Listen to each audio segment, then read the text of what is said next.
سئل رسول اللہ صلی اللہ علیہ وسلم عن لقطة الذهب أو الورق قال فقال اعرف وكاءها وعفاصها ثم عرفها سنة فإن لم تعرف فاستنفقها ولتكن وديعة عندك فإن جاء طالبها يوما من الدهر فأدها إليه وسأله عن ضالة الإبل فقال ما لك ولها دعها فإن معها هذاءها وسقاءها ترد الماء وتأكل الشجر حتى يجدها ربها وسأله عن الشاة فقال خذها فإنما هي لك أو لأخيك أو للذئب.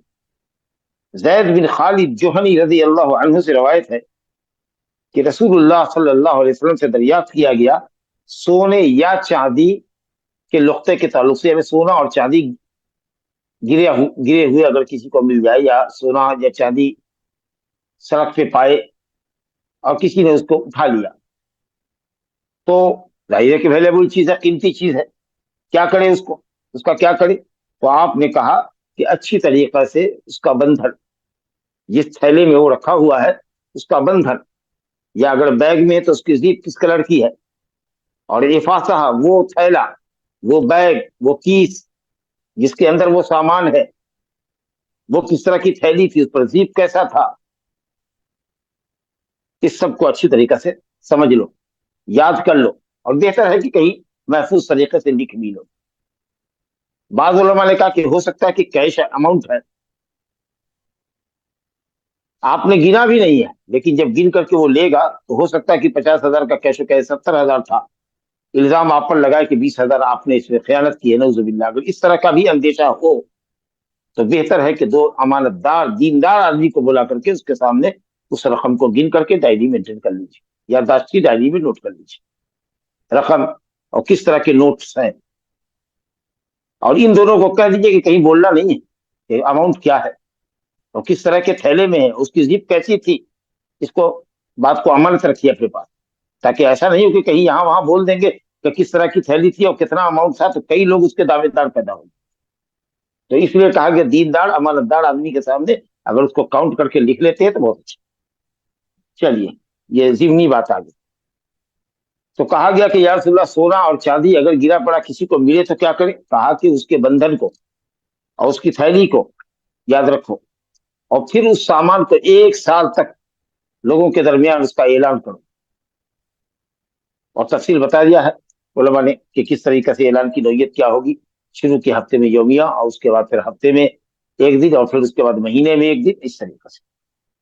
فَإِن جَاءَ، کہا کہ فَإِن لَمْ تُعْرَفْ، اگر سال بھر کے اندر میں بھی وہ سامان پہچانا نہ گیا یا اس کا مالک نہیں آیا، فَاسْتَنْفِقْهَا، تو تم اس کو خرچ کر سکتے، لیکن وَلْتَكُنْ وَدِيَةً عِندَكَ، وہ تو اس کی حیثیت تمہارے پاس ودیت کی ہوگی، امانت کی ہوگی۔ فَإِن جَاءَ طَالِبُهَا يَوْمًا مِنَ الدَّهْرِ فَأَدِّهَا إِلَيْهِ، کبھی بھی اس کا مالک اگر آ گیا تو اس کو دینا پڑے۔ اب بعض روایت میں ہے کہ فَشَأْنُكَ أَنْتَ، 1 سال کے بعد اگر نہیں آتا فَشَأْنُكَ أَنْتَ، تو تو سمجھ کے کیا کرے گا، رکھنا ہے تو رکھ، کھانا ہے تو کھا لے۔ اب کہا جب نبی صلی اللہ علیہ وسلم نے ملکیت سونپ دی ہمارے اور ہم اس کے مالک ہو گئے، تو پھر اگر سامان رہے گا موجود، گھڑی ہے جس کو ہم استعمال کر رہے ہیں، آئے گا پہچان بتاوے گا، دے دیں گے، لیکن اگر کوئی چیز خرچ کی جا چکی ہے تو تاوان نہیں۔ بعض اہل علم یہ کہتے ہیں اور بعض اہل علم کہتے ہیں کہ نہیں، جب بھی آئے گا اس کو دینا۔ مسئلہ سمجھ میں آ گیا 1 سال کا۔ وَسَأَلَهُ عَنْ ضَالَّةِ الْإِبِلِ، اب جو شخص آیا تھا، کوئی بھی آدمی رہا ہو، نام نہیں معلوم، اس نے پوچھا کہ اگر ضائع اونٹ ہو، گمشدہ اونٹ ہو، غائب اونٹ ہے، دیکھ رہے کہ کئی دنوں سے جنگل میں، کئی رات سے دیکھ رہے کہ جنگل میں وہ چل رہا ہے، ٹہل رہا ہے، لیکن کوئی آ کے لے نہیں رہا ہے، تو کیا میں اس کو لے لوں؟ یہ کہنا چاہتا ہے وہ شخص۔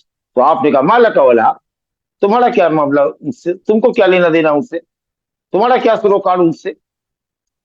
داہا، پھر آپ نے مزید وضاحت کی کہ اونٹ کے معاملے کو چھوڑو، اونٹ کو پکڑو مت، اونٹ کو لو مت، لے کر کے آؤ گے کہاں؟ کتنے لوگ ایسے ہوتے ہیں جن کے پاس اتنا بڑا مکان بھی نہیں ہوتا جہاں وہ اونٹ کو گھسا سکے، کہا اس کو چھوڑو، اس کے ساتھ اس کا جوتا ہے، یعنی گدے دار اس کا پاؤں ہے جو چلنے میں مدد کرتا ہے، اور وہ کنکریوں پر بھی اور بالو پر، سینڈ پر، صحرائی علاقے کا تو جہاز ہی کہلاتا ہے، تو زمین کی تپش اور کنکری کی چبھن بھی اس کے گدے دار پاؤں میں تکلیف کا باعث نہیں ہوتی ہے، میلوں چلا جائے، سینکڑوں میل چلا جائے. وہ سقاہا، اور اس کے ساتھ اس کا پیٹ ہے جو اس کے لیے کھانے اور پانی کو اسٹور کرتا ہے. گرمی کے دنوں میں بھی کئی کئی دنوں تک، ہفتہ 10 دن 12 دن 15 دن تک وہ بغیر پانی کے رہ سکتا ہے. اور جاڑے میں تو تجربہ کار لوگوں نے کہا ہے کہ صاحب وہ مہینوں رہ سکتا ہے بغیر پانی کے، ایڈجسٹ کر لیتا ہے. بہرحال تو یہ بڑا جانور ہے. ایسے ہی وہ پانی کے گھاٹ پر اترے گا، پانی پی لے گا، لمبی گردن سے درخت کے اوپر سے پتوں کو کھا لے گا، اپنا پیٹ بھر لیا کرے گا، جہاں تک اس کا مالک آئے گا اس کو لے کے چلا جائے گا. تمہارا کیا لینا دینا ان سے؟ اونٹ اور گائے جیسے جانور کو، بڑے جانور کو مت چھوڑو، اس کو رہنے دو اس کے حال پر. تو پوچھا اب کہ بکری کے بارے میں کیا حکم ہے؟ اگر بکری کسی کی ہو جو ایسے ہی کھیت میں ہے، آبادی سے باہر ہے، تو آپ نے کہا خدا، اس کو لے سکتے ہیں، اس کو لے لو. فَإِنَّمَا هِيَ لَكَ، وہ تمہارے لیے ہے یا تمہارے بھائی کے لیے ہے، یعنی کوئی دوسرا آدمی لے گا. اب چاہے وہ بکری کا مالک آ کے لے لے یا کوئی دوسرا آدمی آیا، اس نے دیکھا لے لیا، یا کوئی نہیں لے گا تو بھیڑیا لے لے گا، بھیڑیا کھا جائے گا. تو اگر بھیڑیا کھا جائے گا مثال کے طور پر، تو تاوان کون دے گا؟ بھیڑیا دے گا؟ نہیں دے گا. تو علماء ظاہریہ نے کہا کہ اسی طریقے سے اگر کوئی شخص لے لے تو بغیر پہچانوائے بھی اگر چاہے تو ذبح کر کے اس بکری کو کھا لے، یا جو لے وہ کھا لے. جیسے بھیڑیا کھائے گا ہم بھی کھا لیں. تو بھیڑیا کھائے گا تو کوئی فائدہ نہیں، لیکن انسان کھائے گا تو اس کا فائدہ ہو. یہ ظاہری حدیث سے ظاہری علماء دلیل پکڑتے، لیکن نہیں، یہ قول صحیح نہیں. فہی اللہ کا، یہ بکری تمہارے لیے ہوگی، تمہاری ملکیت میں آئے گی. کب؟ بعد تعریف سنتن کاملتن، 1 سال پہچانوانے کے بعد، اعلان کرنے کے بعد. جیسا کہ نبی صلی اللہ علیہ وسلم نے فرمایا کہ اگر کوئی صحابہ اویلیبل لیتے ہو تو عظیفہ سنتن، اس کو 1 سال اس کی تشہیر کرنی پڑے گی، اس کا اعلان کرنا. یہ معنی ہے لکا کا، یہ تمہاری ملکیت میں آئے گا جب 1 سال اس کا اعلان، اس کی تشہیر کر دو گے تب. اگر اس وقت تک رکھ سکتے ہو تو ٹھیک ہے، اور نہیں رکھ سکتے ہو تو پھر اس کو بیچ دو 1 آدھ ہفتے کے بعد، اور اس کی قیمت محفوظ رکھو. چلیے صاحب، یہ حدیث اس سلسلے کی جو تھی لقطے کی، وہ آپ کے سامنے آ گئی. اب جو باب ہے ہمارے سامنے وہ ہے باب الوصایا، وصیت کا باب. اور اس کے بعد لے کر آئے باب الفرائض، ترکے کا باب. اور یہ ترتیب بڑی اچھی، جبکہ حافظ علامہ ابن حجر رحمۃ اللہ علیہ نے بلوغ المرام میں پہلے باب الفرائض ذکر کیا ہے، اس کے بعد باب الوصایا ذکر کیا. ترکے کا باب پہلے ہے، وصیت کا باب بعد میں. جبکہ ترتیب یہ چاہتی ہے کہ وصیت پہلے ہو، کیونکہ انسان زندگی میں وصیت کرتا ہے، اگرچہ اس کی تنفیذ، اس پر عمل ہوتا ہے موت کے بعد. تو زندگی میں وصیت کرتا ہے، جبکہ ترکے کی تقسیم موت کے بعد ہوتی ہے. تو اس اعتبار سے بھی پہلے ہونا چاہیے. دوسرے یہ ہے کہ مال کی تقسیم سے پہلے وصیت کی ادائیگی، وصیت کی تنفیذ ضروری ہے. من بعد وصیت یوصی بها او دین، وصیت کو ادا کر دو، قرض ادا کر دو، تب ترکے کی تقسیم کرو. حالانکہ وصیت مقدم کیا گیا قرضے پر بھی، لیکن اصل ہے کہ پہلے قرض دو، اس کے بعد قرض کی چکتائی کے بعد، ادائیگی کے بعد جو مال بچ رہا ہے اس میں 1/3 تک وصیت کر سکتے ہو. لیکن اللہ نے وصیت کو مقدم اس لیے کیا دین کے اوپر کہ لوگ وصیت کی تنفیذ میں ٹال مٹول کرتے ہیں، جبکہ قرض تو واجب الادا ہوتا ہے. اور جو دائنین ہے قرض دینے والے، وہ تو چڑھ کر کے لے لیتے ہیں.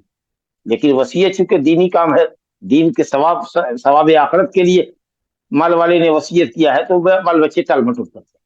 اور خاص کہ جب قیمتی مال باپ نے وصیت کر دیا ہو تو وہ ٹال مٹول کرتے ہیں. اس لیے وصیت کی اہمیت کو بتانے کے لیے دین پر مقدم کیا گیا ہے، جبکہ حقیقت یہ کہ دین مقدم ہے وصیت پر.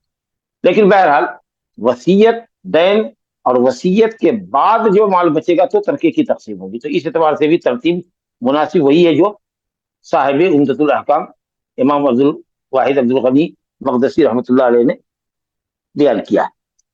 یہ ترتیب جو ہے آپ کی وہ صحیح ہے کہ پہلے وصیت، اس کے بعد باب الفرائض. خیر، وصیت کے اصل میں معنی جو لغوی ہوتے ہیں نا، وصیت ہو اور وصیت ہو یعنی وصلت ہو، کسی معاملے کو جوڑنا. تو وصیت کرنے والا کچھ مال اللہ کے راستے میں خیرات کر کے، کسی مسکین پر کچھ خیرات کر کے، یا کچھ مال ہبہ اور وقف کر کے اپنی دنیا کو آخرت سے جوڑتا ہے، تاکہ اس کا ثواب مرنے کے بعد بھی اس کے لیے جاری رہے. تو ایک اچھا کام ہے، نیکی کا کام ہے. صدقہ جاریہ ہوگا اس کے لیے. تو یہ ہے وصیت. اور اصطلاحی طور پر فقہا کے یہاں وصیت کہتے ہیں کہ مال کا تبرع کرنا جو موت کے بعد نافذ ہوگا. کوئی مال چاہے منقولہ ہو یا غیر منقولہ ہو، جائیداد ہو، زمین ہو یا کیش ہو، جو بھی ہو، اس کی کسی مسکین کے لیے وصیت کرنا یا کچھ لوگوں کے لیے وصیت کرنا کہ اس کی آمدنی اس کو ملتی رہے، لیکن اس کی تنفیذ ہوگی مرنے کے بعد، وصیت کرنے والے موسی کی موت کے بعد. ایک ہوتا ہے موسی وصیت کرنے والا، ایک ہوتا ہے موصلی جس کے لیے وصیت کی گئی، اور ایک ہوتا ہے وصیت موصی بہ وہ مال جس کی وصیت کی گئی. اور یہ وصیت کے عمل کو وصیت کہتے ہیں کہ آپ نے وصیت کی. اب اس سلسلے کے اندر کیا ضابطہ ہے؟ یہ وصیت کیا واجب ہے یا مباح ہے یا مستحب ہے یا مکروہ ہے کہ حرام ہے؟ فقہا نے کہا کہ اصل میں تو یہ مباح ہے، واجب نہیں، لیکن ہو سکتا ہے کہ بعض حالات میں وصیت واجب.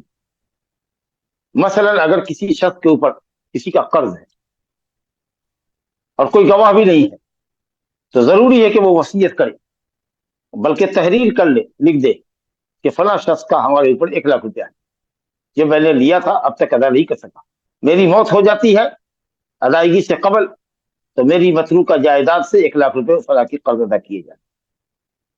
کیونکہ اگر وہ وصیت نہیں کرے گا اور گواہ بھی نہیں ہے تو اس کے بال بچے دینے میں آناکانی کریں گے، اور اس طریقے سے حقدار کا حق ضائع ہو جائے. اسی طریقے سے 2 سال کی زکوٰۃ اس پر باقی آ رہی ہے، کوئی نذر باقی آ رہا ہے، کوئی کفارہ باقی آ رہا ہے، تو اللہ کا قرض ہو کہ بندے کا قرض ہو، اس قرض کی ادائیگی اگر نہیں اس نے کی ہے تو واجب ہے کہ وصیت لکھے. اب حرام کب ہوگا؟ جبکہ کسی وارث کے لیے وصیت کرے. حدیث لا وصیت لوارث، وارث کے لیے وصیت نہیں ہے. اللہ تعالیٰ نے ہر وارث کو اس کا حق دے دیا، تو جو وارث بن رہا ہے آپ کے مال کا اس کے لیے وصیت حرام. یا نبی صلی اللہ علیہ وسلم نے فرمایا ہے کہ 1/3 سے زیادہ کی وصیت نہیں کی جا سکتی. اب اگر کسی نے 1/3 سے زیادہ کی وصیت کیا ہے تو یہ وصیت بھی حرام، اور وارث کے حق میں وصیت کیا تو یہ وصیت بھی حرام. مان لیجیے مکروہ کب ہوتا ہے؟ مال کم ہے، ورثہ زیادہ ہے، اور آپ اس میں وصیت کر رہے ہیں تو ظاہر ہے کہ یہ مکروہ ہے. آپ کے وارثان زیادہ مستحق ہیں کہ آپ ان کے لیے زیادہ سے زیادہ مال چھوڑیں. لیکن اگر ماشاء اللہ آپ کے پاس زیادہ مال ہے، 1/3 یا 1/4 اگر وصیت کر دیتے ہیں تو کیا بھی فرق نہیں پڑتا. مال آپ نے بہت چھوڑا ہے، کروڑوں کی جائیداد چھوڑی ہے، یا آپ کے ورثہ ماشاء اللہ مالدار ہے، سب برسر روزگار ہے، کوئی فرق نہیں پڑے گا. تو ایسی صورت میں مستحب کہ کچھ وصیت کر کے جائیں آپ، تاکہ وہ ذخیرہ آخرت اور ثواب آخرت کا ذریعہ. چلیے بہرحال تو یہ ہے وصیت جو آدمی کر کے جاتا ہے. اور آپ نے سن لیا کہ بعض حالت میں یہ واجب ہوتا ہے، بعض میں حرام ہوتا ہے، بعض میں مکروہ ہوتا ہے، اور بعض میں یہ مستحب. اب اگر کوئی شخص وصیت کرنا چاہتا ہو، واجب وصیت ہے تو کرے ہی، کرنا چاہتا کیا ہو. لیکن اگر واجب وصیت نہیں ہے، استحبابی یا مباح ہے کہ وہ چاہتا ہے ثواب آخرت حاصل کرے، تو ایسی صورت میں اس کو یہ چاہیے کہ وصیت نامہ تحریر کر لے. وصیت نامہ ہمیشہ اس کا تیار رہے تحریر کر لے. یہی حزم، دانائی، عقل مندی اسی بات میں ہے کہ اس کی وصیت اگر کرنا چاہتے ہو تو وصیت کرنا، کیونکہ معلوم نہیں کہ موت کب آ جائے. آپ کی بڑی لائبریری ہے، یہ کہاں جائے گی؟ کچھ اپنے بال بچوں کے لیے اگر وصیت کرنا چاہتے ہیں، تجہیز و تکفین کے امور کے تعلق سے وصیت کرنا چاہتے ہیں، اپنے مال و متاع کے تعلق سے وصیت کرنا چاہتے ہیں کہ کچھ مال خیرات جائے گا آپ کا، تو اگر کرنا چاہتے ہیں تو یہ مناسب نہیں ہے، یا یہ بات دانائی اور عقل مندی سے میل نہیں کھاتی ہے کہ آدمی ٹال مٹول کرتا رہے. بلکہ اگر وصیت کرنا تو اس کی وصیت لکھی ہوئی ہے، اس سے سراہنے میں. نبی صاحب نے فرمایا کہ 1 رات یا 2 رات یا 3 رات نہ گزرے مگر اس کی وصیت ہو، تحریری شکل میں ہو. 1 دن 2 دن 3 رات، 1 رات 2 رات 3 رات، یہ تحدید کے لیے نہیں ہے. لیلہ او لیلتین او ثلاث لیال آپ نے فرمایا ہے، تقریب کے لیے ہے کہ قریبی مدت میں اس کام کو انجام دے، جتنا جلد سے جلد. سوچنے کے لیے، سمجھنے کے لیے کیا کرنا ہے، کیا اس کا پلان ہوگا، کیا کرنا ہے، کیسے وصیت کرنی ہے، کس کو کرنی ہے، کتنا مال کرنا ہے، شریعت کے ضابطے کے مطابق تہائی اور اس سے کم ہونی چاہیے، تو یہ سب سوچنے کے لیے 1-2 دن کافی ہے، اور اس کے بعد آپ اس کو لکھ کے ہی رکھیے تاکہ موت آنے سے پہلے ساری کچھ چیزیں ڈیٹیلز میں ہوں۔ حقدار کا حق آپ پر ہے تو ضروری ہے کہ آپ لکھے ہی جائیں، اور اگر ثواب آخرت کے لیے کچھ کرنا چاہتے ہیں تو وہ بھی کر کے جائیے، لیکن وہ سب چیز تیار ہے، کیونکہ مومن کو ہر وقت موت کے لیے تیار رہنا چاہیے، معلوم نہیں کب موت دستک دے اس کو۔ تو نبی صلی اللہ علیہ وسلم فرما رہے ہیں، عن عبداللہ بن عمر رضی اللہ عنہما ان رسول اللہ قال ما حق امرئ مسلم له شيء یوصی فیہ، مسلمان شخص کو، مسلم ہے مذکر کا صیغہ ہے لیکن مسلمہ بھی اس میں داخل ہے، کیونکہ عام طریقے سے خطاب یا کلمہ لفظ مذکر استعمال کیا جاتا ہے، کیونکہ فی الجملہ مجموعی اعتبار سے مردوں کی جو صنف ہے وہ عورتوں کی صنف سے مجموعی اعتبار سے افضل، تو اس لیے مذکر کو خطاب کیا جاتا ہے، لیکن اگر حکم مردوں کے لیے خاص نہیں ہے یا عورتوں کی استثناء کی کوئی دلیل نہیں ہے تو اس حکم میں مرد عورت شریعت میں دونوں داخل، تخصیص کی کوئی دلیل ہونی چاہیے۔ تو اگر کوئی عورت بھی ہے ماشاءاللہ اس پر بھی کچھ واجب ہے اور وہ بھی صاحب حیثیت ہے، یا اس کے بھی ترکے ہیں جو اس کے وارثان میں تقسیم ہوں گے اور واجب حق کی ادائیگی ہے، یا ایسے ہی کچھ نفلی صدقہ کر کے جانا چاہتی ہے، وصیت کر کے جانا چاہتی ہے، وہ بھی اپنی تحریر مکمل کر کے، تحریر لکھ کر کے اپنا دستخط وغیرہ کر کے پکا کاغذ تیار کر کے رکھ دے گا، یا بتا دے لوگوں کو کہ ہماری وصیت یہاں رکھی، یا ہماری یادداشت کی ڈائری ہے، اس ڈائری کو دیکھ لے گا تم لوگ ہماری موت کے بعد، کسی طرح کا کوئی اقدام کرنے سے پہلے اور مال کی تقسیم سے پہلے اس ڈائری کو دیکھ لینا، اس میں ہم نے کچھ ضروری باتیں تحریر کر دی۔ نبی صاحب نے فرمایا کہ کسی مسلمان شخص کو یہ حق نہیں ہے کہ اگر اس کے پاس کوئی چیز ہے جس کی وہ وصیت کرنا چاہتا ہے یا جس میں وصیت کرنا چاہتا ہے، اس کو یہ حق نہیں ہے، یعنی یہ بات اس کے لیے مناسب نہیں ہے، عقل مندی اور دانش مندی کے خلاف یہ بات ہے کہ 2 رات گزر جائے اور اس نے اب تک وصیت تحریر نہ کی، یعنی 2 رات 3 رات کے اندر میں اس کو چاہیے، 2 دن 3 دن کے اندر میں چاہیے کہ اپنی وصیت کو تحریر کرے۔ یہ بے وقوفی ہوگی کہ ٹال بٹول کر رہا ہے، ہو سکتا ہے کہ وہ ٹال بٹول کر رہا ہے، ارادہ ہے، لیکن آج لکھیں گے، کل لکھیں گے، پرسوں لکھیں گے، اور اسی حیث ویس میں وہ رہا اور ٹال بٹول میں رہا یہاں تک کہ مر گیا، تو خیر سے محروم ہو گیا، یا اگر واجب وصیت تھی اس کے اوپر بہت سارے لوگوں کے حقوق پامال ہو جائیں گے۔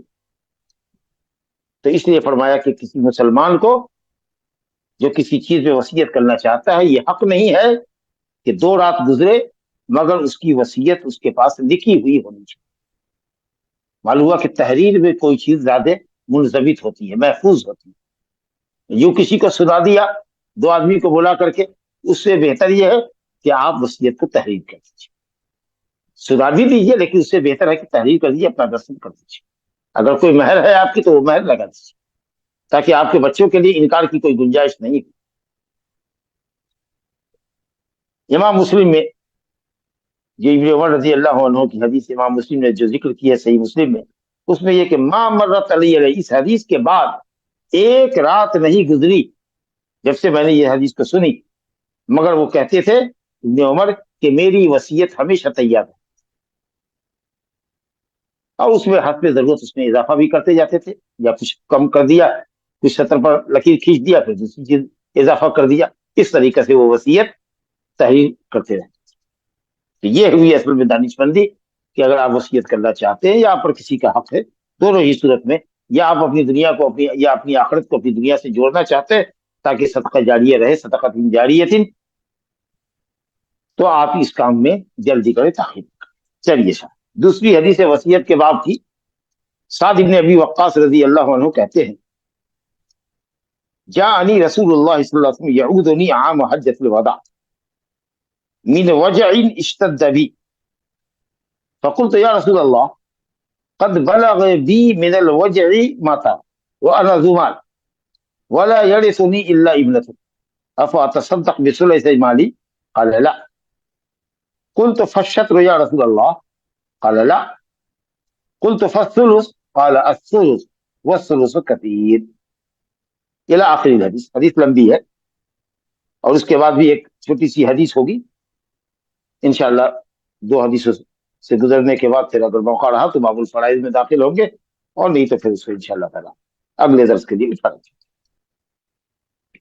تو ابھی وصیت کا باب ہمارے ساتھ ہے، یہ سامنے ہے. عبداللہ بن عمر رضی اللہ عنہ کی ایک حدیث آپ نے سنی کہ وصیت آدمی کو چاہیے کہ جلد سے جلد اپنی تحریر کر کے رکھے. دوسری حدیث ہے سعد بن ابی وقاص رضی اللہ عنہ سے مروی حدیث ہے. آپ جانتے ہیں کہ اسلام کے عظیم سپہ سالار اور بڑے قدیم الاسلام کہتے ہیں کہ جب میں مسلمان ہوا تو میں 3 کا تیسرا تھا. آپ سوچ لیجیے کہ 3 ہی آدمی مردوں میں مسلمان تھے اور اس میں کا تیسرا میں تھا، اور 7 دن تک میں تیسرا ہی مسلمان رہا، کوئی چوتھا مرد مسلمان نہیں ہوا تھا. اتنے قدیم الاسلام ہے سعد بن ابی وقاص رضی اللہ. بدر میں بھی شریک ہوئے، تمام غزوات میں شریک ہوئے. بدر کا اس لیے ذکر کیا جاتا ہے کہ بدر کا واقعہ بھی بڑا مشہور ہے اور بدریوں کی فضیلت بھی بہت زیادہ ہے. اللہ نے کہا یعملوا ما شئتم، بدر کی جنگ میں شریک ہونے والے سے کہا جو چاہو آپ کرو، اللہ نے تمہارے گناہ کو بخش دیا. اللہ اکبر، اتنا بڑا انعام اللہ نے دیا. اور اسی طریقے سے احد میں تو اس قدر جانبازی سے لڑے اور تیر اندازی کی کہ نبی صلی اللہ علیہ وسلم کہتے تھے علم فدا کا ابھی ہوگی، میرے ماں باپ قربان ہو صاحب تم پر، تیر اندازی کرو تیر اندازی. تو پھر اور بھی جنگ میں صلح حدیبیہ کا بڑا اونچا مقام ہے، بیعت رضوان میں بھی رہے، فاتح فرس ہے، فارس کے فاتح ہے، عاشرہ مبشرہ بالجنہ میں ہے، سعد فی الجنہ و سعید فی الجنہ. یہ 10 افراد کے جو نام ہیں، ابو بکر فی الجنہ، عمر فی الجنہ الی آخر، اس میں حضرت سعد بن ابی وقاص کا بھی ذکر. اور حضرت عمر رضی اللہ عنہ نے جو مجلس شورا قائم کی تھی 6 آدمیوں پر مشتمل، جس میں کسی ایک شخص کو خلیفہ بنایا جائے، اور اگر 2 کینڈیڈیٹ ہو اور 2 ووٹ دونوں کو مل جائے تو بیلنسی ووٹ جو ہوگا وہ حضرت عبداللہ بن عمر کا ہوگا. وہ خلیفہ تو نہیں ہوں گے، خلیفے کی دوڑ میں تو شریک نہیں ہوں گے، لیکن اگر ٹائپ ہو جاتا ہے، یا ٹائپ کہتے ہیں ٹائی اگر ہو جاتا ہے، دونوں طرف 2 آدمی رہ جاتے ہیں، تو 7واں ووٹ یا بیلنسی ووٹ جس کو کہہ لیجیے وہ حضرت عبداللہ بن عمر کا ہوگا. وہ جس کو دے دیں گے وہ خلیفہ چن لیا جائے. بہرحال وہ تفصیل آئی ہے بخاری شریف میں کہ کیسے حضرت عثمان غنی کا انتخاب عمل میں آیا. لیکن مجلس شورا کے اندر 6 آدمی کی مجلس شورا جو تھی، جس کی تشکیل حضرت عمر فاروق رضی اللہ عنہ نے فرمائی تھی، اس میں کے ایک ممبر حضرت سعد بن ابی وقاص، بڑا اونچا مقام. یہ کہتے ہیں کہ جاءنی رسول اللہ صلی اللہ علیہ وسلم یعودنی عام حجۃ الوداع من وجع اشتد بی. رسول اللہ صلی اللہ علیہ وسلم حجۃ الوداع کے ساتھ، یعنی سن 10 ہجری ذی الحجہ کے اندر میری عیادت کے لیے تشریف لائے، جب میری بیماری اور درد اور بخار تکلیف میری حد سے زیادہ بڑھ گئی. اس قدر شدید بیمار ہو گئے کہ حضرت سعد کو اب اپنی موت کا اندیشہ ہونے لگا. تو نبی کریم صلی اللہ علیہ وسلم کی عادت مبارکہ تھی، بیماروں کی عیادت کرتے تھے، تو آپ عیادت کے لیے تشریف لائے. حضرت سعد کہتے ہیں فقلت، میں نے کہا یا رسول اللہ قد بلغ بی من الوجع ما ترى، میری جو بیماری اور میری یہ تکلیف ہے اور جس شدت کو یہ ہے پہنچی ہوئی ہے وہ آپ ملاحظہ کرتے دیکھ رہے ہیں. وہ انا ذو مالی، اور میں مال والا، مال لکڑا ہے، ذو مالی، اور یہ لکڑا تکثیر کے لیے، یعنی میں بہت مال والا.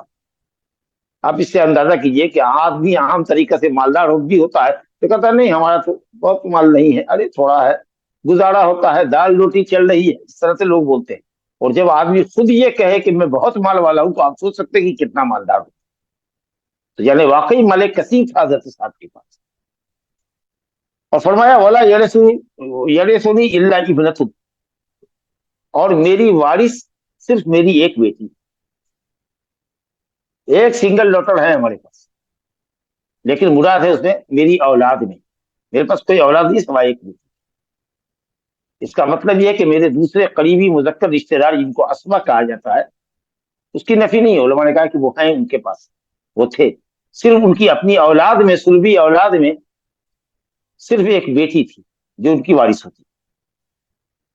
تو ایسی صورت میں یا رسول اللہ میں چاہتا ہوں کہ مال کا بڑا حصہ اللہ کے راستے میں خیرات کر دوں، میں وصیت کرنا چاہتا ہوں، صدقہ کر دینا چاہتا ہوں. افاتصدق بثلث مالی، میں 2/3 مال، 2/3 پوری جائیداد کا کیا میں صدقہ کر سکتا ہوں؟ کمال ہے، یعنی صحابہ کرام کی عقل پر، ان کے ہنر پر، ان کے علم پر قربان جائیے کہ کوئی بھی بڑا کام کرنے سے پہلے، چاہے وہ مالیات کا مسئلہ کیوں نہ ہو، ان کا اپنا نجی مسئلہ کیوں نہیں ہو، کوئی فیصلہ کرنے سے پہلے نبی کریم صلی اللہ علیہ وسلم سے مشورہ لیتے تھے. کوئی بھی اقدام کرنے سے پہلے مشورہ لیتے. تو اس لیے پوچھ رہے ہیں وصیت کرنے سے پہلے کہ افا تصدق کو آپ کی رائے میں جاننا چاہتا ہوں. آپ تشریف لائیں عیادت کے لیے، تو پوچھ رہا ہوں کہ کیا میں اپنے مال کا 2 حصہ، 2/3 صدقہ کر سکتا ہوں؟ آپ نے کہا نہیں. لا. تو کہا فشتر یا رسول اللہ، آدھا مال، 50%؟ کہا نہیں. تو پھر میں نے کہا کہ تہائی، 33%؟ کہا کہ ہاں، الثلث، یہ چلے گا. اور آپ نے یہ بھی فرمایا کہ والثلث کثیر، تہائی تو بہت ہے، تہائی تو بہت بہت مال ہے، 1/3 مال کچھ کم نہیں ہوتا. یعنی وصیت کے باب میں ثلث کثیر ہے، مگر ثلث کیا جا سکتا. اور اس کی علت بتا رہے آپ کہ کیوں 2/3 نہیں کر سکتا، کیوں 1/3 نصف نہیں کر سکتا، 50%؟ اس لیے کہ انکا انتظر ورثتک اغنیاء، تم اپنے پیچھے اپنے وارثان کو مالدار چھوڑو، یہ بات بہتر ہے اس سے کہ تم ان کو محتاج چھوڑو، کہ تمہارے مرنے کے بعد وہ دوسروں کے سامنے ہتھیلی اپنے ہاتھ پسارتے پھرے، اے چچا پیس دیجیے، اے مامو پیس دیجیے، اے بھیا پیس دیجیے، ہماری یہ ضرورت ہے، ہماری وہ ضرورت ہے. اس طریقے سے تمہارے وارثان دوسروں کے سامنے ہاتھ پھیلاتے پھرے، اور تم نے ثواب آخرت کے لیے مال خرچ کر دیا. تو اس سے تو بہتر ہے کہ تم اپنے وارثان کو مالدار چھوڑو، تاکہ وہ بھکمنگی کے شکار ہو. انکا انتظر ورثہ، ان پڑھیں گے تو تعلیل یہ علت ہو جائے گی، یہ منع کرنے کی وجہ یہ ہے. اور اگر ان پڑھیں گے تو شرطیہ. تو کہا کہ تم اپنے ورثہ کو مالدار چھوڑو، یا کوئی بھی شخص اپنے ورثہ کو اپنے بعد مالدار چھوڑے، یہ بہتر ہے اس بات سے کہ وہ ان کو محتاج اور فقیر چھوڑے، کہ لوگوں کے سامنے وہ ہاتھ پسارتے تھے. اس کے بعد آپ نے فرمایا وَإِنَّكَ لَن تُنْفِقَ نَفَقَةً تَبْتَغِي بِهَا وَجْهَ اللَّهِ إِلَّا أُجِرْتَ عَلَيْهَا حَتَّى مَا تَجْعَلُ فِي امْرِئَتِكَ. کہا کہ تم ہرگز کوئی مال، کوئی نفقہ نہیں کرتے ہو جس کے پیچھے مقصد ہے کہ اللہ راضی اور خوش ہو. مالی واجب ہے، بیوی پر خرچ کرنا واجب، اولاد پہ خرچ کرنا واجب، لیکن اس واجب کو ادا کر رہے ہو، اس کو بیوی کو حق دے رہے ہو، بال بچے کے نفقے کا جو حق تم پر واجب اسلام نے کیا، وہ حق واجب ادا کر رہے ہو، لیکن نیت حسنہ ہے تمہارے دل میں یہ کہ اللہ تعالیٰ اس کو اجر دے، کہ میں ایک واجب اور ایک فرض کو ادا کر رہا ہوں. تو انما الاعمال بالنیات کے تحت رسول گرامی صلی اللہ علیہ وسلم فرماتے ہیں کہ کوئی بھی نفقہ، ایون جو تم پر واجب ہے، وہ خرچ اگر کسی کو دے رہے ہو اور اس کے پیچھے مقصد ہے کہ اللہ راضی اور خوش ہو، الا اجرت علیہا، تو واجب تو ادا ہوگا ہی. صرف یہ نہیں کہ تم بری ذمہ ہوگے، تم اپنی ڈیوٹی ادا کر لو گے، اپنا فریضہ ادا کر لو گے، بلکہ نیک نیتی کی وجہ سے اللہ تعالیٰ تم کو اجر و ثواب سے بھی دعا دے گا. حتی ما تجعل فی امرأتک، یہاں تک کہ وہ لقمہ جو تم اپنی بیوی کے منہ میں ڈالتے وہ بھی تمہارے لیے صدقہ ہے. یہ بات عام طریقہ سے آدمی مداعبت میں، ہنسی مذاق میں، پیار محبت کے اظہار میں بیوی کے ساتھ کرتا ہے. بیوی بیٹھی ہوئی ہے، کھانا کھلا رہی ہے، اب تو ساتھی لوگ کھاتے ہیں، لیکن عام طریقہ سے گاؤں دیہات میں آج بھی ایسا ہوتا ہے کہ مرد کے ساتھ عورتیں نہیں کھاتی ہیں، وہ اپنا الگ کھاتی ہیں. تو اگر آئی وہ کھانا لے کر کے اور سامنے بیٹھی ہوئی ہے، تو چلو بھائی ایک لقمہ بسم اللہ کر کے اپنے منہ میں ڈالا، تو ایک لقمہ بیوی کے منہ میں بھی ڈال دیا. تو یہ ایک طرح سے پیار ہے، اور میاں بیوی کے درمیان جو مذاق ہوتے ہیں، ہنسی مذاق جس کو کہتے ہیں، پیار کا اظہار، اس طرح کی نوعیت کی ایک چیز ہے. لیکن مقصد یہ ہے کہ چونکہ اللہ نے، اس کی رسول کی شریعت نے یہ کہا ہے کہ صاحب بیوی کے ساتھ احسان کرو، بیوی کے ساتھ خاطر و وداعات کرو، اس کے ساتھ اچھے سے پیش آؤ، اس لیے ہم اس کے منہ میں پیار سے لقمہ دے رہے ہیں. تو اگر یہ نیت ہے آپ کی، تو آپ نے فرمایا کہ وہ لقمہ جو تم اپنے بیوی کے منہ میں ڈالتے ہو پیار اور شفقت کے اظہار کے لیے، محبت کو بڑھانے کے لیے، وہ بھی تمہارے لیے باعث خیر ہے، اور وہ تمہارے لیے مثل صدقہ کی. تو اس کے بعد آئیے یہ دوسری بات وصیت کے سلسلے کی گفتگو ہو گئی. واجب اخراجات کے پیچھے بھی اگر نیک نیتی کار فرما ہے تو ثواب کا باعث ہے، اس لیے کوئی خرچ کر رہے ہیں آپ کو نیک نیتی کیجیے، رکھیے. اس کے بعد میں نے کہا کہ یا رسول اللہ میں تو بیمار ہوں، اب مجھے اندیشہ ہے کہ کہیں میری موت نہ ہو جائے. میرے اصحاب جو حجۃ الوداع میں آئے ہیں یہ حج کر کے چلے جائیں گے اور میں بیماری اور آزاری کی وجہ سے یہی پڑا رہ جاؤں گا، اور میری موت اگر یہاں ہو گئی اس شہر میں، جس شہر کو میں نے اللہ کے لیے چھوڑا ہے، ہجرت کی ہے مکے سے مدینے کے لیے، تو میرا ثواب ہجرت کا کم ہو جائے گا. مجھے لگتا ہے کہ میں اپنے ساتھیوں کے بعد یہاں پیچھے کر دیا جاؤں گا، یعنی وہ لوگ چلے جائیں گے اور میں مکے ہی میں رہ جاؤں. آپ نے کہا انک لن تخلف، اللہ اکبر، تم ہرگز پیچھے نہیں کیے جاؤ، یعنی تمہاری موت نہیں ہوگی. اللہ اکبر. لیکن اگر بالفرض مان لو کہ اگر پیچھے کیے بھی جاتے ہو اور تم عمل کر رہے ہو اور مجبوری کی وجہ سے رہ رہے ہو، اپنی پسند سے نہیں ہے کہ تم مکے مدینے سے آئے ہو اور اپنی جائے ہجرت میں بالقصد و بالارادہ بلا عذر کے رہ رہے ہو یہاں تک کہ تمہاری موت ہو گئی، تو یہ تنقیص اجر کا باعث ہوگا، اجر و ثواب میں کمی ہوگی. لیکن ایک شخص بیمار ہے، ہاسپٹلائز ہے، اور موت کا وقت مقرر ہے، ہو سکتا ہے کہ وہ اپنی جائے ہجرت میں ہی مر گیا، انشاءاللہ اس کے ثواب میں کمی نہیں. تو تم ہرگز پیچھے نہیں کیے جاؤ. اور اگر کوئی کسی وجہ سے پیچھے کر کے رہ جاتا ہے اور کوئی نیک عمل کرتا ہے، یا جس قدر نیک عمل کرتا جاتا ہے رضا الہی کے لیے، کیونکہ اخلاص اللہیت کے بغیر تو کوئی عمل قبول نہیں ہے. دوسری شرط ہے سنت کے مطابق ہو تو تیرا درجہ اور ترقی اور بلندی بڑھتی چلی جائے. اور آگے فرما رہے ہیں وَلَعَلَّكَ أَن تُخَلَّفَ، اور مجھے امید ہے، میری امید ہے یعنی اللہ سے، کہ تمہاری زندگی میں برکت ہوگی. تمہاری موت کا ابھی وقت نہیں آیا ہے، اللہ تعالیٰ تم سے فائدہ لینا چاہتا ہے، تم سے کام لینا چاہتا ہے.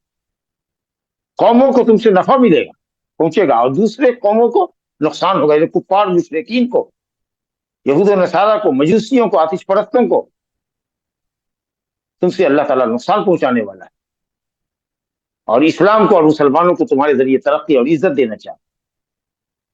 اور الحمدللہ ثم الحمدللہ، نبی صلی اللہ علیہ وسلم نے جو امید ظاہر کی تھی وہ امید بڑھائی. اور یہ حضرت سعد جب مسلمان ہوئے تھے تو 17 سال کے تھے، اور ان کا انتقال ہوا ہے سن 55 ہجری میں، اور یہ واقعہ ہے سن 10 ہجری کا حجۃ الوداع کا. گویا کہ 45 سال اس کے بعد بھی حضرت سعد بن وقاص زندہ رہے. اب بڑے کارنامے انہوں نے انجام. اور دیکھیے اللہ کی قدرت، ابھی تو بیٹی ایک تھی، لیکن آگے چل کر کے اہل علم نے لکھا ہے کہ 10 بیٹے ہوئے ان کے، اور 12 بیٹیاں ہوئی. اب بعضوں نے تو کہا کہ 17 بیٹے 18 بیٹیاں ہوئی.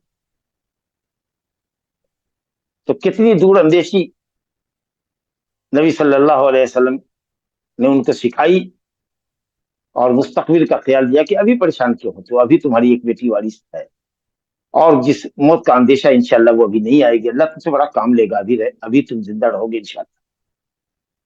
اللہ سے حسن ظن قائم کرتے ہوئے نبی صلی اللہ علیہ وسلم پورے وثوق کے ساتھ یہ کرنے کہ تم ہرگز پیچھے نہیں کیے جاؤ، تمہاری ہجرت کا ثواب اللہ تعالیٰ تم کو مکمل دے گا. اور جس قدر موت دیر سے آئے گی اور تم عمل کرو گے تمہارے درجے بلند ہوگی. اور اگر موت بھی آئی اور مجبوری میں تم رہ رہے ہو جائے ہجرت میں، تو انشاءاللہ ثواب میں بھی کمی نہیں ہوگی، اللہ بھی تم کو زندہ رکھے گا. لعلک ان تخلف، یہ تخلف ہے کہ تمہاری زندگی لمبی کی جائے گی، تمہاری موت کو اللہ مؤخر کرے گا. وہاں تھا تخلف کی ہجرت مہاجرین کے میں پیچھے رہ جاؤں گا، یہ لوگ مدینہ چلے جائیں گے، میں ہجرت کے ثواب میں پیچھے رہ جاؤں گا. پہلے تخلف میں یہ مطلب تھا. اور یہ دوسرا جو تخلف ہے اس میں یہ ہے کہ نہیں، زندگی دراز ہوگی اور موت پیچھے کر دی جائے گی، یعنی موت مؤخر ہو جائے گی. یہاں یہ مطلب یہاں تک کہ اللہ قوموں کو تم سے مسلمانوں کو فائدہ پہنچائے گا اور مشرکین کو کفار کو نقصان پہنچائے گا. اس کے بعد آپ نے دعا فرمائی اللہم امض لاصحاب ہجرتہم، اللہ میرے اصحاب کی ہجرت کو مکمل فرما، ان کو پورا پورا ثواب عطا فرما. ولا تردہم علی اعقابہم، ان کو ایڑیوں کے بل نہ پلٹا، نہ وہ اسلام سے پلٹے اور نہ ہی وہ جائے ہجرت میں سکونت کو پسند کریں بلا ضرورت، بلا مجبوری کے جائے ہجرت میں وہ بسنا پسند کریں. ولیکن البائس، افسوس کا اظہار کر رہے ہیں، ہائے افسوس، درد کا اظہار کریں، توجہ، وجہ کا، اپنے حزن کا، اپنے غم کا، اپنے اپنے درد بندی کا اظہار فرما رہے ہیں. اپنے نبی صلی اللہ علیہ وسلم اپنی درد بندی ظاہر کر رہے ہیں کہ سعد بن خولہ، یعنی ہماری اصطلاح میں کہہ لیجیے جو کہتے ہیں نا بیچارہ، افسوس کر رہے ہیں کہ جو مکے سے ہجرت کیا تھا اور سن 7 ہجری میں غالباً مکے میں اس کی موت ہو گئی. تو آپ صلی اللہ علیہ وسلم نے کہا کہ ہائے سعد بن خولہ، یہ عامری قریشی تھے، قریشی آدمی تھے. کچھ لوگوں نے کہا یمنی تھے، کچھ نے کہا فارسی ان نسل سے، لیکن صحیح ہے کہ مکی کے تھے، قبیلہ قریش کے تھے، قبیلہ بنو عامر تھے. تو کہا کہ ہائے افسوس، یہ سعد بن خولہ. نبی صلی اللہ علیہ وسلم اس کے لیے رسا کر رہے ہیں، یعنی افسوس کا اظہار کر. مرثیہ جو ہوتا ہے جس میں ہیجان برپا کیا جائے اور میت کے وارثان کو کے غم کو کڑیدا جائے اور ان کی بھولی بسری باتوں کو یاد دلا کر کے لوگوں کو رلایا جائے اور ان کے محاسن کو بیان کیا جائے جو مرثیہ لوگ پڑھتے ہیں، وہ تو حرام ہے. لیکن اگر ایک آدھ لفظ ہو یا اس میں آدمی اپنے دکھ کا ملال کا اظہار کرے کہ ہائے بیچارہ سعد، وہ رہ گیا مکے میں اور شاید بلا عذر رہ گیا اور اس کی موت واقع ہو گئی، تو اس کے ثواب ہجرت میں کمی واقع ہوئی. تو اس بات کے اوپر آپ ملال کا اظہار کر رہے ہیں کیونکہ وہ مر گئے تھے مکے میں، جو ان کا مہاجر تھا، جائے ہجرت تھی. لیکن الحمدللہ سعد رضی اللہ عنہ کو نبی صلی اللہ علیہ وسلم نے حوصلہ دیا اور کہا کہ حوصلہ رکھو، انشاءاللہ تعالیٰ تمہاری ہجرت کا ثواب کم نہیں ہوگا، اللہ تعالیٰ تمہاری ہجرت کو جاری رکھے گا. اور اے اللہ ہمارے تمام صحابہ کی ہجرت کو جاری رکھ، مکمل فرما، ان کو مکمل ثواب سے بہرہ فرما. اور اے سعد تمہاری عمر لمبی ہوگی، اور جیسا کہ آپ نے سنا کہ اس کے بعد بھی 45 سال تک زندہ رہے، وللہ الحمد والمنہ. تو آپ نے یہ حدیث تفصیل سے سنی. اور یہ جو حدیث آپ نے فرمائی ہے کہ حضرت سعد کو کہ 1/3 پر آ کر کے آپ رک کے کہا کہ ہاں 1/3 کر سکتے ہو، لیکن یہ بھی بہت بڑی رقم. تو حضرت عبداللہ بن عباس رضی اللہ عنہ کی فقاہت ملاحظہ کیجیے اس حدیث کے اندر. یہ استنباط ہے حضرت عبداللہ بن عباس کا، جو حبر الامہ یا حبر الامہ، امت کے بڑے عالم اور ترجمان القرآن ہیں، بڑے فقیہ صحابی ہیں. وہ کہتے ہیں کہ لو ان الناس غضوا من الثلث الى الربع، اگر وصیت کرنے والے حضرات جن کو نبی صلی اللہ علیہ وسلم نے 1/3 کی اجازت دی ہے، اگر یہ لوگ 1/3 سے کم کر لیں، 1/4 پہ آ جائیں، 33% نہ کر کے 25% کر لیں، تو یہ بہتر ہے. یعنی جس قدر زیادہ مال اپنے وارثان کے لیے چھوڑیں اور وصیت کا دائرہ کم کریں، تنگ کریں، اتنا بہتر ہے. کیونکہ رسول اللہ صلی اللہ علیہ وسلم نے فرمایا الثلث، ہاں ثلث تو کر سکتے ہو، لیکن پھر بھی آگے آپ نے فرمایا والثلث کثیر، ثلث زیادہ ہے، اس کا مطلب یہ کہ کم کرو. اور حضرت ابو بکر صدیق رضی اللہ عنہ نے 5ویں حصے کی وصیت کی اور کہا کہ ہم 5ویں حصے کی وصیت کو افضل سمجھتے ہیں. اگرچہ جائز ہے 1/3، لیکن افضل ہے کہ 5واں حصہ، کیونکہ وہ اللہ نے اپنے لیے پسند کیا ہے. وَاعْلَمُوا أَنَّمَا غَنِمْتُم مِّن شَيْءٍ فَأَنَّ لِلَّهِ خُمُسَهُ وَلِلرَّسُولِ وَلِذِي الْقُرْبَىٰ الآیہ. جو بھی مال غنیمت کا آوے اسے 5واں حصہ اللہ رسول کو دو اور 4 حصہ مجاہدین کے درمیان تقسیم کرو. تو جب اللہ نے اپنے لیے 5واں حصہ پسند کیا ہے تو وصیت کرنے والا بھی اپنے لیے 5واں حصہ پسند کرے، گویا کہ 20% وہ وصیت کرے.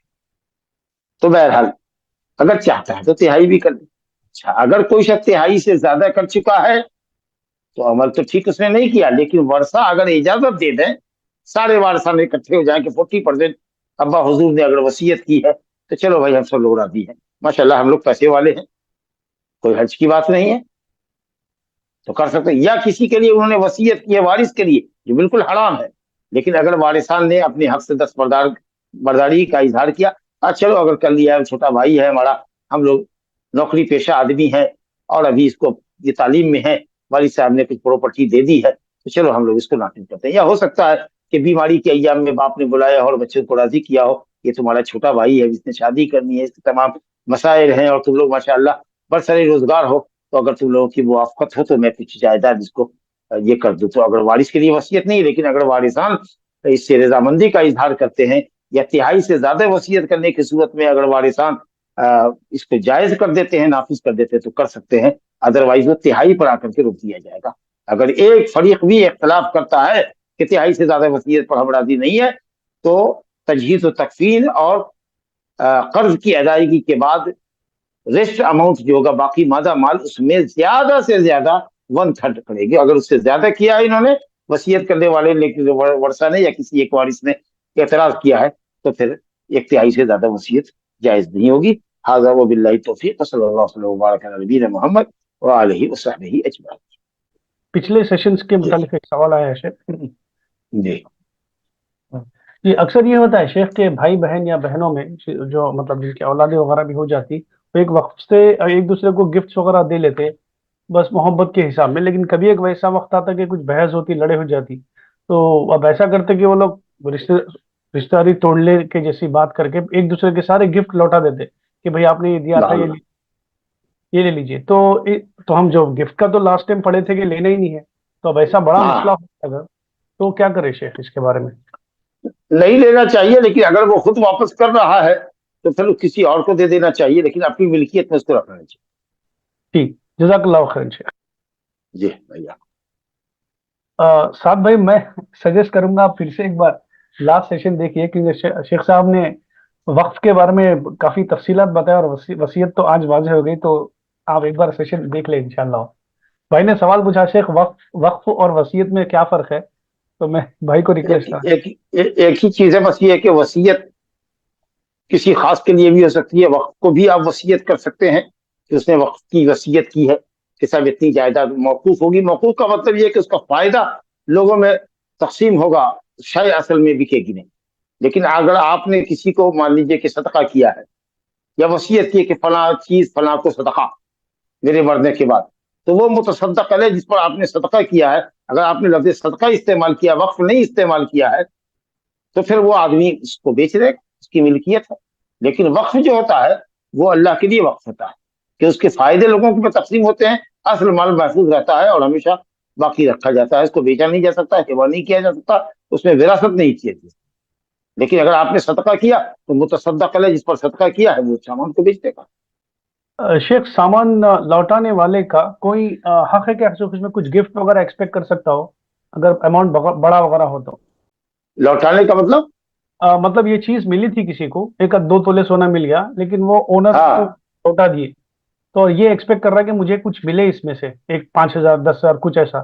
نہیں، بالکل نہیں، یہ توقع رکھنی جائز نہیں ہے، وہ امانت ہے آپ کے پاس، وہ اس کے آپ کے پاس امانت ہے، آپ یہ لالچ نہ کریں۔ وہ خود اگر کچھ دیتا ہے بغیر لالچ کے تو الحمدللہ، جو مال بغیر لالچ کے بغیر مطالبہ کے آ جائے آپ نے اٹھایا ہے ثواب آخرت کے لیے، یہ کام ثواب کا ہے کہ آپ نے کسی کے سامان کو ضائع ہونے سے بچایا اور اس کو آپ نے اٹھا لیا اور امانت داری کے ساتھ اس کو دے رہے ہیں۔ اگر کچھ دے دیتا ہے اپنی مرضی سے تو ٹھیک ہے، وہ مال جو بغیر لالچ کے، بغیر استشراف نفس کے، بغیر سوال کے، بغیر لالچ کے اگر آ جائے تو چلو، رزق ساقہ اللہ علیک، اللہ نے وہ روزی تم کو دی، لیکن استشراف نفس نہیں ہونا چاہیے، لالچ نہیں ہونی چاہیے یا طلب نہیں ہونی چاہیے۔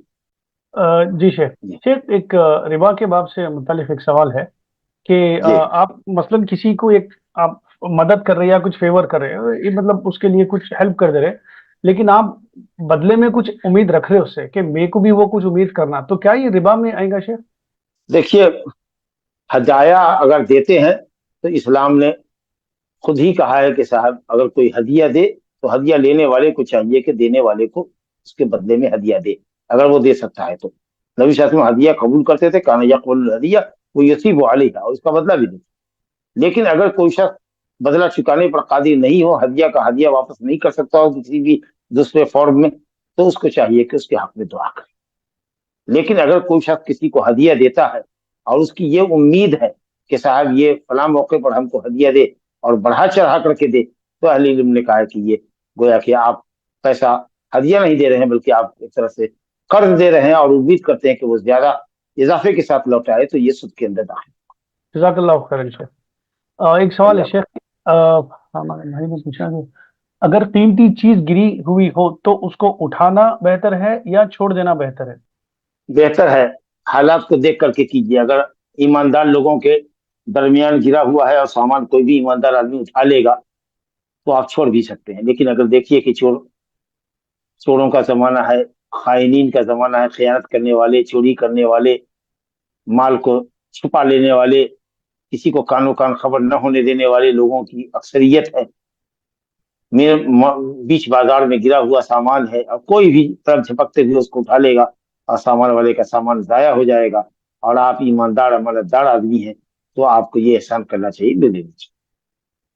تو جیسے حالات ہوں اور جس لوکیلٹی میں آپ رہتے ہوں اور جس طرح کی آبادی ہو، ماحول جس طرح کا ہو، اس میں آپ کو ججمنٹ کرنا ہے.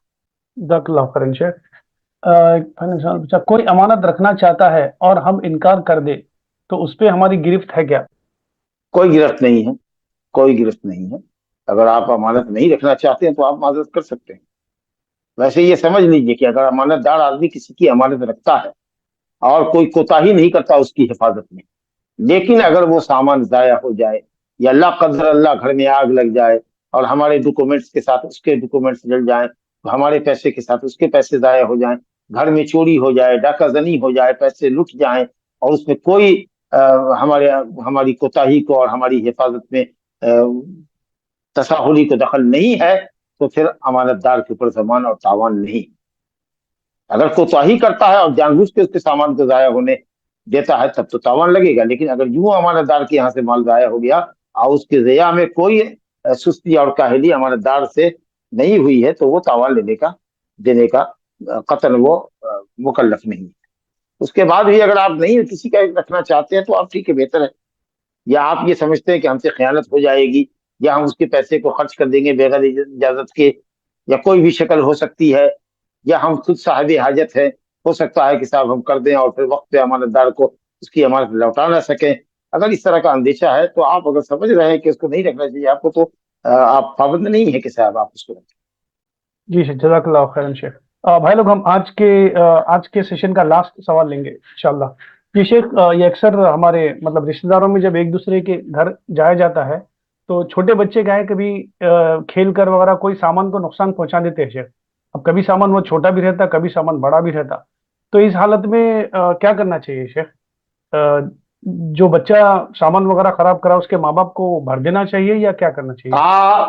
بہتر ہے کہ اس کی بھرپائی کر دیں. اگر وہ خوشی سے کہیں کہ نہیں بچہ ہے اور نادانی میں ہوا ہے اور قطعاً اس کی کوئی ضرورت نہیں ہے اور ہم الحمدللہ اس کو خریدنے پر قادر ہے، تو کوئی بات نہیں ہے، تو آپ ایسا نہ کریں. لیکن اپنی طرف سے بہرحال بھرپائی کے لیے حسن اخلاق کا مظاہرہ کرنا چاہیے. حالانکہ بچہ ہے، مکلف نہیں ہے، لیکن یہ ہے کہ اگر بھرپائی کر دیتے تو ہذا من باب الاحسان، یہ اچھا ہے. جزاک اللہ خیرن شیخ. آج کے سوال مکمل ہوئے شیخ. بارک اللہ فیک. حیاکم اللہ. لا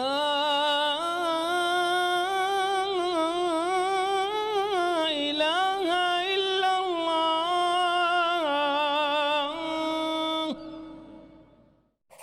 قل هل يستوي الذين يعلمون والذين لا يعلمون